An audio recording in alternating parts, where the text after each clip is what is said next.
Bienvenue dans cette nouvelle vidéo, toujours à Moorea. Donc ce matin on va aller partir nager avec les requins et les raies. Et après du coup ce qu'on va faire c'est qu'on va revenir ici. Je pense que je me poserai à la piscine et on verra ensemble quand est-ce qu'il faut prendre son indépendance financière, ou du moins quand est-ce que l'on peut la prendre.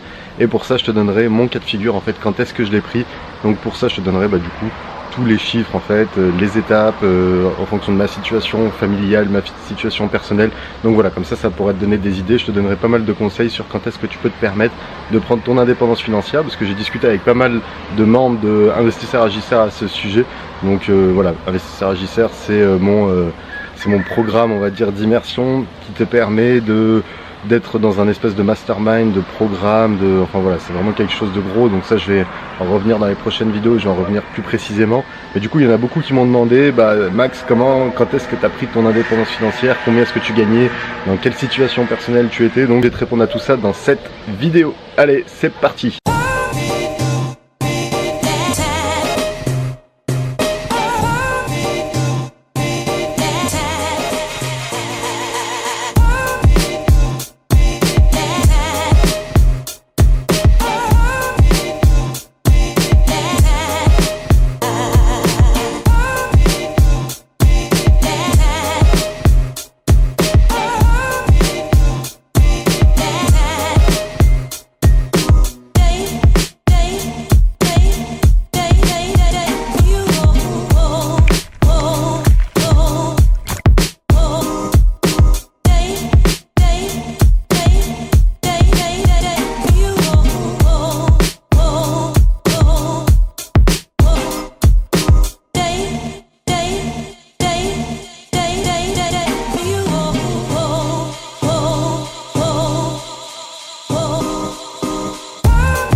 Ok, donc je viens de revenir à la chambre. Là je voulais tourner la vidéo dans la piscine, mais il y avait un peu de monde, ce qui fait que j'ai juste piqué une tête et que je suis revenu pour te tourner cette vidéo. Donc pour en revenir au sujet, c'est quand prendre son indépendance financière. Là ce que je vais faire c'est vraiment, on va un peu analyser, enfin je vais poser pas mal de questions pour que tu puisses analyser tout ça, pour que tu puisses analyser ta situation et quand est-ce que tu peux le faire aussi. Et je vais en parallèle te donner du coup mon cas de figure, quand est-ce que je l'ai fait, quand est-ce que je me le suis permis en fonction de ma situation. Alors premièrement, je pense que ce qu'il faut faire avant de prendre son indépendance financière ou de faire tout pour y arriver, c'est déjà d'analyser sa situation personnelle. Est-ce que tu es en couple? Est-ce que tu es célibataire? Est-ce que tu as des enfants? Parce que voilà, après le degré de sécurité va être différent. Si tu as 3 enfants, je pourrais moins te permettre de prendre de risques que si tu es célibataire, sans enfants, sans rien, et tu es tranquille, tu vois. Et là c'est vraiment autre chose, et du coup tu pourras te permettre de prendre plus de risques si tu es célibataire, parce que tu n'auras personne à charge. Donc déjà, premièrement, c'est analyser sa situation personnelle. Est-ce que tu peux te permettre pas mal de risques ou pas, et comme ça tu pourras voir en fonction du degré de risque que tu peux prendre, du coup combien est-ce qu'il faut que tu prennes en delta, en différence avec ce que tu gagnais pas auparavant, est-ce que tu vas gagner du coup quand tu seras indépendant financier. Deuxième chose qui est importante, c'est pourquoi est-ce que tu veux prendre ton indépendance financière. Si c'est par exemple pour plus rien faire, ou si c'est pour lancer des business. Là c'est pareil, le moment où tu devras prendre ton indépendance sera différent. Si tu veux plus rien faire du tout, ou si à l'inverse tu veux simplement créer une entreprise, créer des entreprises ou faire autre chose. Moi par exemple c'est surtout pour créer des entreprises, donc ce qui fait que j'avais pas besoin d'énormément, on va dire, pour quitter mon job, parce que je savais que mon objectif c'était de créer des entreprises et de gagner encore plus d'argent par ces entreprises. Donc voilà, ça c'est aussi une autre question qui est intéressante, c'est pourquoi est-ce que tu veux prendre ton indépendance. Si moi par exemple j'aurais aimé ne plus rien faire de ma vie, et ben du coup j'aurais attendu d'investir encore plus et de gagner encore plus d'argent tous les mois pour prendre mon indépendance financière. Ensuite, ce qu'il faudra que tu fasses une fois que tu as fait ça, c'est de calculer ta marge de sécurité, donc ça veut dire de calculer ton salaire, enfin le revenu que tu aimerais tirer. Par exemple, si tu gagnes 2000 € par mois, je te conseille de ne pas prendre ton indépendance financière quand tu gagnes 2000 € de bénéfices, parce qu'on peut jamais, avec l'immobilier notamment, parce qu'on peut jamais prévoir ce qui peut y arriver, et du coup on ne sait pas. Donc moi ce que je te conseille c'est de faire à peu près 50% de plus. Donc si tu gagnais 2000, de sortir 3000, et une fois que tu seras à 3000 € de bénéfice, pourquoi pas le faire. Donc ça peut être intéressant. Moi en l'occurrence je gagnais 1008 à peu près, et du coup j'ai quitté mon job dès que je gagnais 2500 € de bénéfices avec l'immobilier, et voilà, ça m'a permis d'avoir une petite marge. J'avais 700 € de plus que mon ancien salaire, et du coup voilà, c'est plutôt intéressant, et moi je te conseille de faire ça aussi, parce que ça te permettra de prendre une petite marge. Et en plus j'avais fait un achat-revente qui m'a permis d'avoir un peu de cash de côté, et du coup voilà, c'était encore plus pour sécuriser tout ça. Ensuite, il faut voir aussi comment est-ce que tu souhaites et comment est-ce que tu peux prendre ton indépendance financière. Si tu es salarié actuellement, que tu as pas mal investi, que tu veux prendre ton indépendance financière, essaye de voir comment est-ce que tu peux sortir de ton entreprise. Moi, je te déconseille par le biais de la démission, parce que voilà, si tu as la démission, tu n'auras pas de chômage. Une rupture conventionnelle, ça peut être intéressant, mais les patrons ne veulent pas forcément. Ou sinon, tu as tout ce qui est licenciement, donc pour différentes fautes. Il faut pas qu'il y ait de fautes lourdes si tu veux toucher le chômage, parce que tu peux toucher le chômage même si c'est des revenus fonciers, parce que c'est deux choses qui sont totalement différentes, et tes revenus fonciers vont pas impacter ton chômage.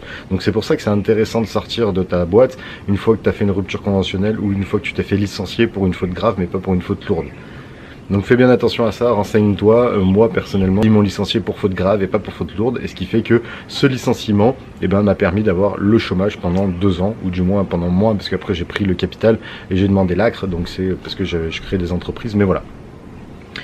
Si tu souhaites créer un business, si par exemple ton objectif ça va être tu veux prendre ton indépendance financière, avoir une marge de sécurité pour créer un business, qui était aussi mon cas, moi je te conseille absolument de viser Pôle emploi pour une bonne raison, c'est que tu as énormément d'avantages lorsque tu es chez Pôle emploi et que tu veux créer une entreprise. Tu as des aides, tu as des formations, tu as tout ce qui est aide financière, tu as une exonération de charges sociales pendant 1 an lorsque tu crées ta boîte. Enfin voilà, tu as vraiment énormément de choses. Moi je te conseille de te renseigner chez Pôle emploi avant de faire quoi que ce soit pour être sûr d'être éligible, ou voilà, pour savoir quelle procédure faire. Mais en fait tu peux bénéficier d'énormément d'avantages, on va dire, en étant chez Pôle emploi. Donc c'est pour ça que la France, c'est vraiment super lorsque tu veux te lancer dans l'entrepreneuriat, que tu es au chômage. Enfin voilà, c'est vraiment super parce que tu as énormément d'aide financière. Si par exemple tu veux créer dans les trucs des nouvelles technologies, renseigne-toi auprès de ta région, parce que c'est pareil, tu as énormément d'aide aussi. Si lorsque tu veux prendre ton indépendance financière, tu veux te lancer dans l'entrepreneuriat, voilà, tu as tellement de choses à faire que moi je te conseille de te renseigner vraiment chez Pôle emploi, parce que tu peux avoir énormément d'avantages. Si ton projet c'est par exemple de voyager, donc si ton but c'est de se dire je prends mon indépendance financière et que j'ai envie de faire le tour du monde par exemple, et du coup moi ce que je te conseille c'est vraiment de penser à l'automatisation dès le début de tes investissements immobiliers. Donc si tu souhaites faire de la courte durée par exemple pour dégager un max de cash, pense vraiment à automatiser le processus le plus vite possible, comme ça tu pourras partir en voyage l'esprit léger, parce que si tu souhaites voyager alors que tu n'as pas tout automatisé, ça risque de te prendre pas mal de temps, et voilà, donc c'est pour ça que c'est bien de le faire dès le début. Moi tu vois par exemple là je suis en Polynésie française pendant plusieurs semaines, et du coup c'est vraiment tout automatisé et tout tourne. Je sais que j'ai mes revenus qui vont rentrer et je sais que je serai tranquille. Donc c'est pour ça, si ton projet par exemple tu te dis j'ai envie de commencer à investir dans l'immobilier à partir de maintenant pour que dans 2 ans je fasse le tour du monde, commence directement à automatiser tout ça. Donc c'est vraiment le plus important si tu souhaites voyager. Si tu souhaites continuer tes projets immobiliers, moi ce que je te conseille de faire c'est d'en faire un maximum avant de quitter ton job, parce qu'après ce sera toujours un peu plus compliqué. Ce sera pas impossible, c'est juste que ce sera un peu plus compliqué à souscrire un crédit, parce que tu auras moins cette sécurité du CDI qui te sécurise du point de vue du banquier, du point de vue bancaire. Et du coup voilà, si vraiment tu veux continuer à investir, moi je te conseille c'est vraiment d'enchaîner les investissements avant, d'en faire une blinde, et après pourquoi pas t'associer, pourquoi pas faire d'autres choses pour lever encore un peu plus d'argent. Mais il part de l'esprit que ce sera toujours un peu plus difficile de demander des crédits, surtout si tu demandes des prêts immobiliers en nom propre. Ça sera toujours plus compliqué si tu n'as pas de CDI plutôt que si tu en as un. Donc c'est pour ça, avant de prendre ton indépendance financière, fais un maximum de projets si tu es vraiment dans cet état d'esprit. Et pour finir, moi c'est vraiment le point final, c'est un peu ce que je te disais au début de la vidéo, c'est vraiment d'analyser la part de risque en fonction de ta situation. Moi je pense que, moi je suis surtout parti sur le risque que j'encourais si je faisais ça. Donc j'étais dans un secteur, donc le bâtiment, qui était assez porteur, donc il y a très facilement du travail. Donc au pire, même si ça allait pas marcher, si par exemple la location courte durée ne marchait plus, si j'avais plus d'argent de côté, si mes business n'allaient pas tourner, donc tu vois ça fait beaucoup de si, mais bon c'est jamais, et ben je sais que dans le bâtiment j'aurais toujours eu du travail. En plus, je sais que j'avais le chômage pendant 2 ans. En plus, voilà, j'avais des revenus récurrents, j'avais de l'argent de côté, je gagnais plus que mon ancien salaire. Donc voilà, le risque était assez minime. J'avais pas forcément d'enfants, j'avais pas d'enfants à charge. J'avais ma conjointe qui, pareil, elle aussi a fait pareil, elle a pris son indépendance en même temps que moi. Et du coup, voilà, la part de risque, on va dire, était assez minime parce qu'on pouvait toujours se retourner.